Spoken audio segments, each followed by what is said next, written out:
bones found under a parking lot in the town of Leicester, 100 miles north of London, are those of the 15th century King Richard III, according to DNA tests. Now the big question is, where should he be buried? Well, Jenny Gross has been following this story. Jenny, first of all, how did they do this DNA testing? Well, DNA specialists actually compared DNA from the bones of Richard with a living descendant of Richard. He was the 17th great-nephew, someone named Michael Ibsen, living in London, Canadian-born, and the test came out positive, so they confirmed that it's an extraordinary story. I mean, King Richard III was actually only on the throne for 2 years, but he is this sort of an amazing character that everybody seems interested in. Yeah, Nick, he's one of the most controversial kings in British history.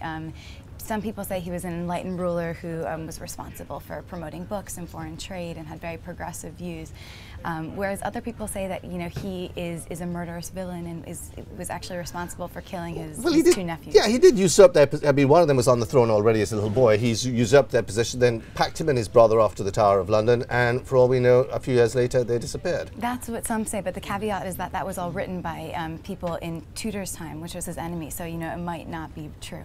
I mean, what is interesting, so how did he die? How did he end up under a parking lot, basically a parking lot in Leicester? Richard was killed during the Wars of the Roses, which is a decades-long battle for power between the Yorkist house and the House of Lancaster. And Richard's death actually ended the Yorkist rule and started making the way for Tudor.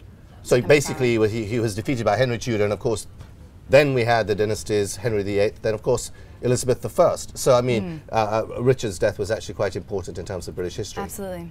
Okay, so what's this big thing about where is he going to be buried? I mean, why is there an argument, Well, I mean, Richard had a close relationship with the North, so people in York say that he should go back to York, and he, the year of his death, had put in plans in motion to have a chapel built, a chantry built there, and so people say that that's where he actually wanted to be buried, but it's impossible to know. People in Leicester say that he's been there for more than 500 years. Keep him there. And obviously it's possible that some people would argue maybe he should go to Westminster Abbey, or seeing that he was a former king, maybe he should be buried at the Queen's Chapel in Windsor. I mean, so there are arguments. But apparently even the Americans are getting involved in this too. And there's a Richard III Society based in the U.S. with more than 800 members. Their official position is that he's buried in York.